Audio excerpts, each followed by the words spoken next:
Tokyo Revenger episode 29. Di episode kali ini, geng Tokyomanji mengadakan pertemuan untuk seluruh anggotanya. Draken berteriak, pertemuan pertama tahun ini untuk semua anggota geng Tokyomanji akan dimulai sekarang.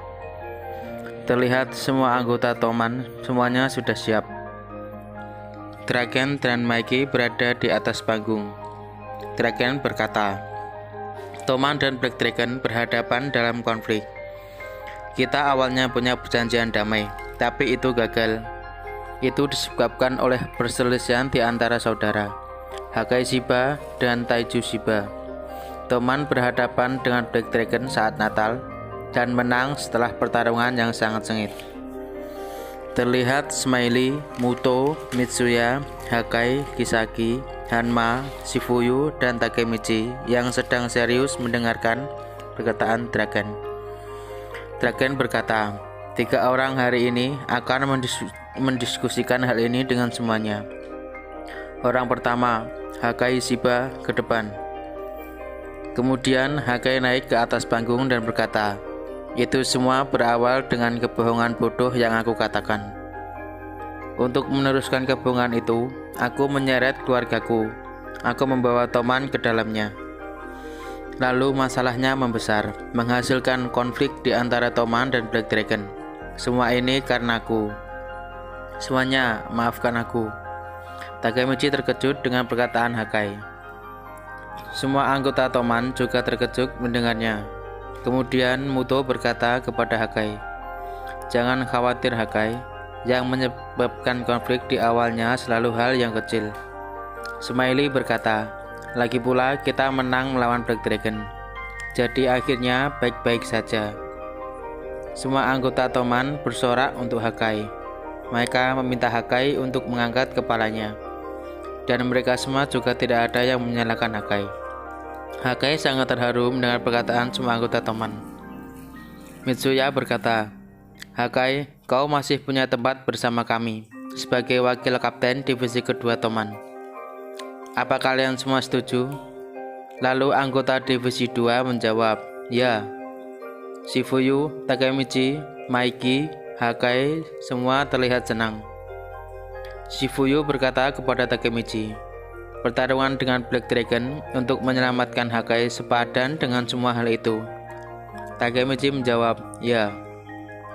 Draken kemudian memanggil orang kedua untuk ke panggung. Orang kedua itu adalah Inui dan Koko.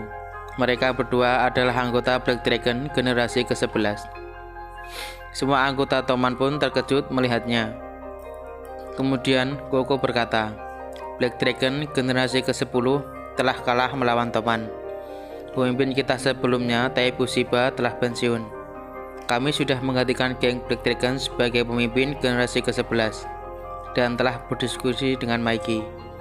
Kami memutuskan untuk bergabung di bawah Toman. Tidak lama kemudian, Mikey pun berkata, aku menugaskan Black Dragon ke divisi pertama. Dalam kata lain, di bawah perintah Takemichi Hanagaki. Akun dan Takemichi, mereka berdua terkejut dengan perkataan Mikey dan Koko. Takemichi masih terkejut dan tidak menyangka. Lalu Mikey berkata, oke, Takemichi. Takemichi dengan sedikit ragu-ragu menjawab, ya. Terlihat Shifuyu sangat kecewa. Takemichi berkata dalam hati, Black Dragon ada di bawah perintahku. Kenapa? Ini keputusan siapa? Mikey berkata, jika kita akan menjadi bagian dari Toman, kami ingin bersamanya. Itulah apa yang Koko dan Inui katakan kepadaku. Shifuyu berkata kepada Takemichi, aku 100% yakin ada sisi lain dari ini. Koko dan Inui berjalan menghampiri Takemichi dan Shifuyu. Sambil meledek, Koko berkata, senang berada di sini, Kapten. Lalu Inui berkata, aku tidak memintamu mempercayai kita. Beritahu kita saja saat butuh, akan kita bantu. Terlihat para anggota Toman semuanya sangat bingung. Lalu Draken berteriak, diam semuanya. Sambil berjalan menuju ke depan panggung, Mikey berkata, terakhir aku ingin berbicara tentang sesuatu yang melibatkan konflik Natal. Maiki memanggil Kisaki Teta dan berkata, "Kisaki Teta, kau dipecat." Takemichi dan Kisaki terkejut mendengar perkataan Maiki. Semua anggota teman bingung, kenapa Kisaki dipecat. Shifuyu berkata kepada Takemichi, "Aku memberitahu Maiki laporan umum pengkhianatan Kisaki. Tapi aku tidak berpikir kalau Maiki akan merespon seperti ini." Kisaki bingung kenapa dia dipecat dan bertanya kepada Maiki, "Kau bicara apa, Maiki? Kau bercanda kan?" Lalu Maiki menjawab, "Aku tidak bercanda di sini. Kau dipecat." Kisaki terdiam. Lalu Hanma berkata, "Tunggu dulu, Maiki. Kalau kau memecat Kisaki, aku juga keluar. Yang berarti dari total 450 anggota Toman, 50 anggota Mobius, dan 300 anggota Valhalla sebelumnya akan pergi semua. Dan Toman akan menyusut menjadi 100 anggota saja.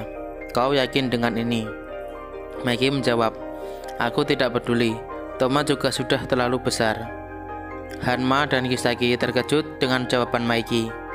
Lalu Kisaki bertanya kepada Maiki, "Sudah terlalu besar? Apa-apaan, Maiki? Bukannya itu tujuan Toman?" Maiki menjawab, "Lalu apakah keterlibatanmu dalam konflik Natal itu dilakukan untuk membuat Toman lebih besar?" Kisaki dan semua anggota Toman terkejut mendengar perkataan Maiki. Lalu Maiki melanjutkan pembicaraannya dengan Kisaki. "Kau mendorong Takemichi dan yang lain dan memberikan Yuzuha pisau agar dia bisa membunuh Taiju. Mitsuya dan Shifuyu memberitahuku semuanya." Semua anggota Toman tidak menyangka bahwa Kisaki adalah dalang di balik konflik Natal. Shifuyu berkata kepada Takemichi, "Tetap saja, aku tidak berpikir Kisaki akan diusir karena ini. Kita tidak punya bukti juga. Apapun alasan yang keluar dari sini akan menarik untuk dilihat." Maiki berkata kepada Kisaki, "Untuk membuat Toman lebih besar, aku mengabaikan metode licikmu sampai sekarang. Tapi itu selesai sampai di sini." Kisaki benar-benar frustasi dan menyangkal semua perbuatannya. Sambil berlari menuju atas panggung, Kisaki berkata, "Tidak, kau telah menjadi lemah. Taiju adalah ancaman bagi Toman. Aku bertindak untukmu." Belum sampai di atas panggung, Draken menahan Kisaki. Tiba-tiba Hanma mencoba memukul Draken. Namun Draken bisa menangkis serangan Hanma. Hanma berkata, "Diam dan biarkan Kisaki ngomong." Berkat bantuan Hanma, Kisaki berhasil naik ke panggung menemui Maiki. Kisaki berkata, "Jangan dengarkan orang-orang bodoh ini, Maiki. Bukannya kau mau membuat era baru untuk kenakalan?" Takemichi berpikir kalau Kisaki benar-benar panik sekarang. Kisaki berkata, "Toman akan menjadi lebih besar dan menjadi organisasi yang bisa membuat semua orang berlutut. Kalau sudah menjadi besar, sudah pasti menghasilkan kegelapan. Dan aku akan mengambil alih kegelapan itu." Di waktu yang sama, saat Kisaki sedang berbicara, Takemichi teringat perkataan Draken di masa depan. Tujuan Kisaki dari awal bergabung dengan Toman adalah supaya dia bisa bersama dengan Maiki. Takemichi juga teringat perkataan Osanai, kalau tujuan Kisaki ingin menjadi tangan kedua Toman. Dan Kisaki sangat mengagumi Maiki, ingin memperlihatkan Kisaki di masa lalu. Kisaki berkata, "Aku tahu sendiri, bulan tidak bersinar dengan sendirinya." Kemudian Spin kembali di pertemuan anggota Toman saat Kisaki sedang berbicara dengan Maiki. Kisaki melanjutkan perbicaraannya dengan Maiki. Sambil mengulurkan tangannya, Kisaki berkata, "Agar kau bisa bersinar, kau butuh aku, Maiki. Aku adalah bayangan yang kau buat. Kita perlu satu sama lain.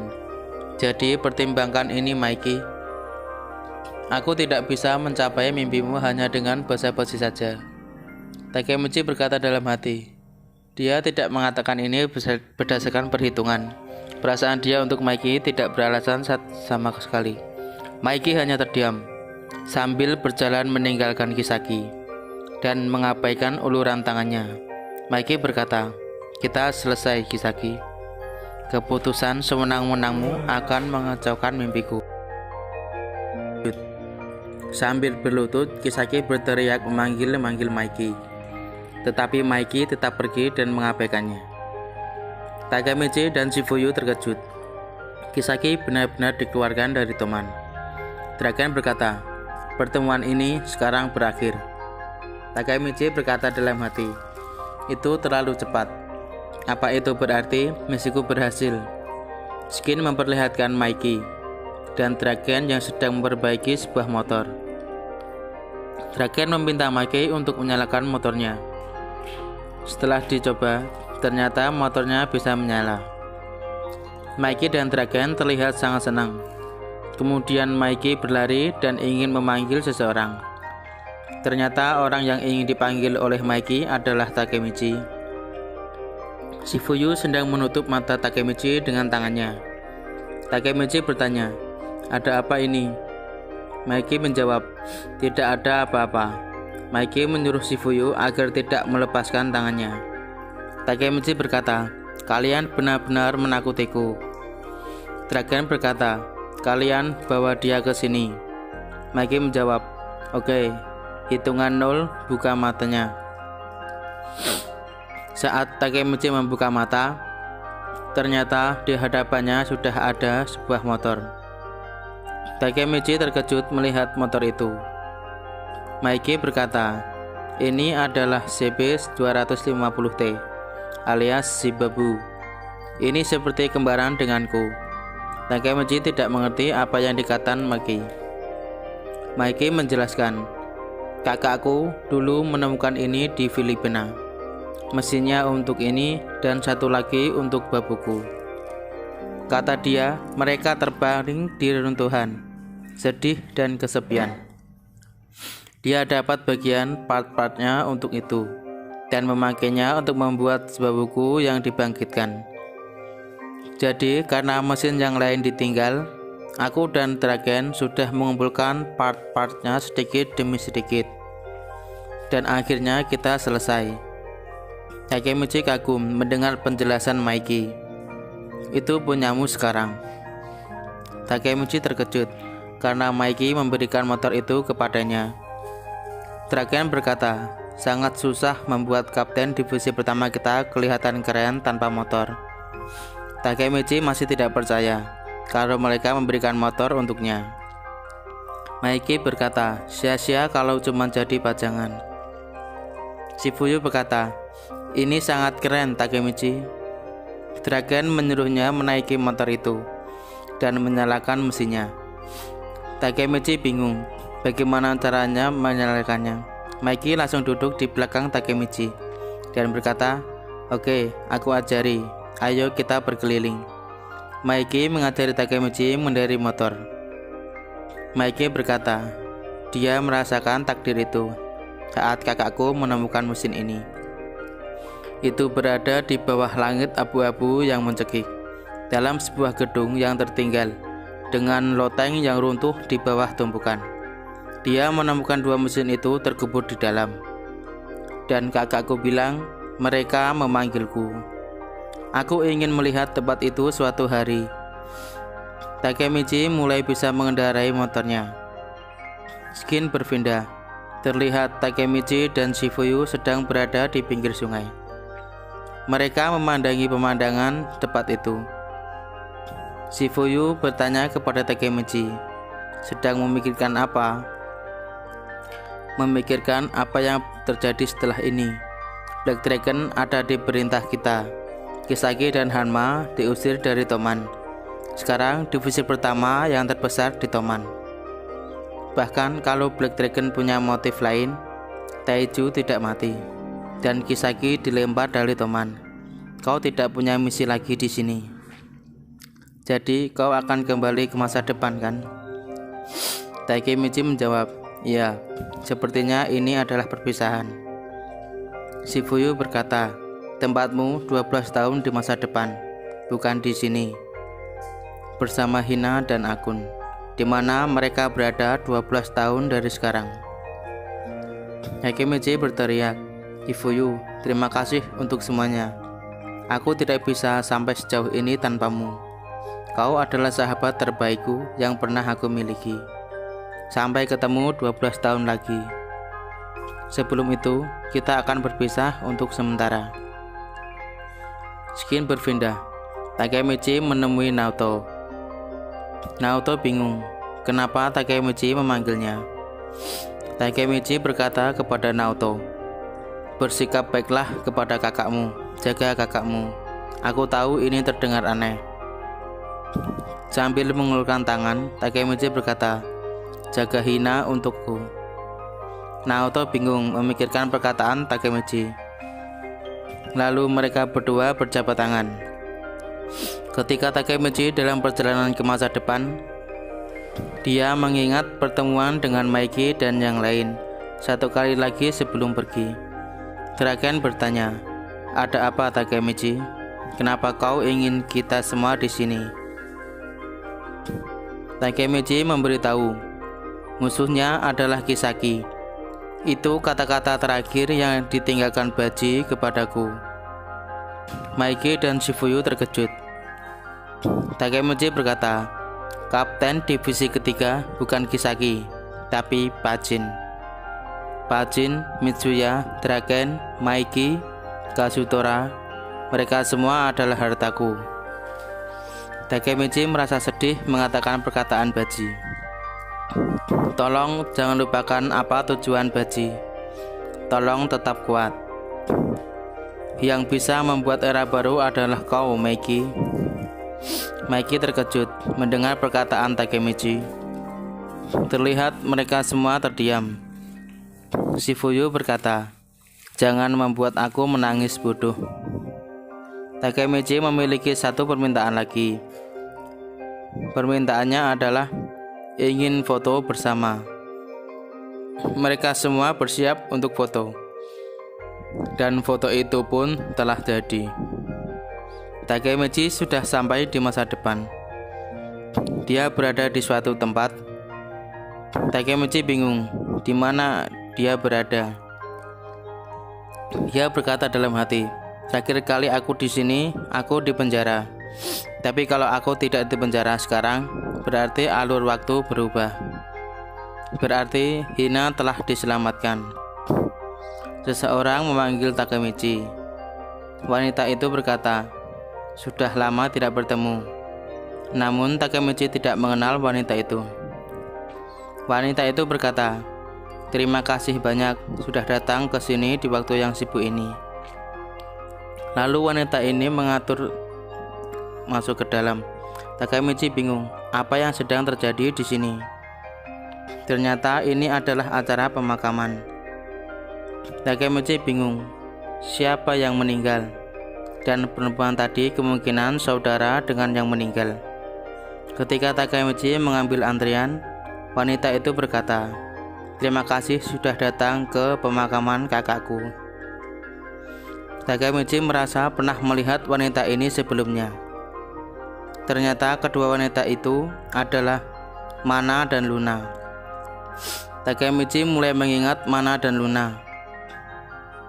Saat Takemichi masuk ke dalam ruangan, terlihat foto Mitsuya ada di sana. Takemichi sangat kaget. Ternyata Mitsuya yang meninggal. Terlihat Takemichi berlari. Takemichi tidak mempercayai itu. Dia berpikir tidak ada alasan untuk kematian Mitsuya. Takemichi masih terus berlari dan menangis. Ketika dia berhenti, dia mengecek HP-nya. Di HP-nya terdapat berita tentang penemuan mayat Mitsuya yang kemungkinan dibunuh. Takemichi kembali berlari dan berkata dalam hati, "Tidak mungkin, pasti ada yang salah di sini. Seharusnya ini tidak terjadi." Ternyata ada berita tentang Hina juga. Hina meninggal dalam kecelakaan mobil. Takemichi berkata dalam hati, "Hina juga mati. Dia mati dengan cara yang sama lagi. Tidak ada satupun yang berubah. Apa yang sedang terjadi?" Takemichi terjatuh. Takemichi sangat kesal dengan semua kejadian ini. Takemichi berteriak, "Shifuyu, Naoto, kalian ada di mana?" Tiba-tiba Takemichi melihat sebuah kunci. Itu adalah kunci rumah lamanya.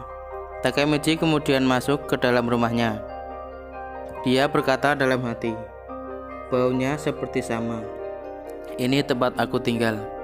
Takemichi bingung dengan kejadian ini. Takemichi menemukan sesuatu di rumahnya.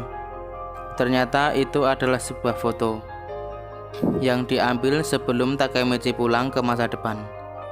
Seseorang datang ke rumahnya. Ternyata orang itu adalah Naoto. Naoto berkata, ingatanku tertulis ulang, yang berarti kau sudah kembali. Takemichi bertanya kepada Naoto, apa yang sebenarnya terjadi? Naoto menjawab, kau melompati waktu ke masa lalu beberapa kali dalam upaya untuk menyelamatkan kakakku. Dan ini adalah masa depan terburuk yang pernah terjadi. Tentu saja kakakku tidak terselamatkan.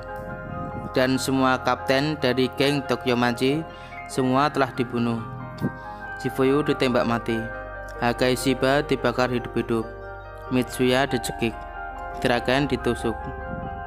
Kazutora dan anggota lainnya mereka semua dibunuh. Bahkan Kisagi juga dibunuh. Pelakunya masih ada. Kita tidak ada petunjuk apapun tentang keberadaan dia. Lalu Maiki Takemichi menanyakan di mana Maiki. Apa dia dibunuh juga? Naoto menjawab, persiapkan dirimu untuk apa yang akan kau dengar. Pelaku yang dicari untuk semua pembunuhan itu adalah Sano Manjiro, alias Maiki. Takemichi tidak percaya dengan hal itu. Tidak mungkin Maiki membunuh semua orang. Naoto berkata, aku juga ingin tahu keberadaannya. Aku ingin menemui Maiki dan berbicara dengannya. Hanya kau yang bisa melakukan itu. Sebagai mantan admin Toman dan satu-satunya yang masih hidup, hanya kau yang bisa.